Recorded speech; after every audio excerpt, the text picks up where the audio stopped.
जिल्हा प्रमुख अहमद पाटील, संतोष मित्रे, नेतेगाव कार्यकर्ते बंधू साहेबांना थोडक्यात सांगायचं आहे. इथं जी वागणूक भाजपला मिळते ती एकदम अत्यंत खालच्या पद्धतीने मिळते. व्हिडिओ असेल, पॉलिटिकल हे असेल किंवा काही तहसीलदार असेल, शिवसैनिक जर गेला तर एक विरोधी काँग्रेसपेक्षा राष्ट्रीयपेक्षा वागणूक खराब मिळते.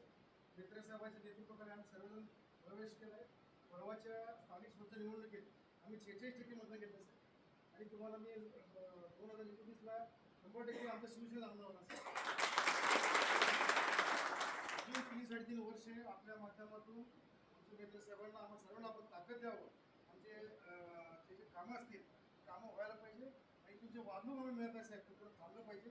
मधल्या काळात उद्या सामंत आले तर त्यांनी पण दक्षता घेतली. आपणही आपल्या स्तरावर आमच्या शिवसैनिकांना योग्य न्याय मिळावा एवढीच आमची विनंती.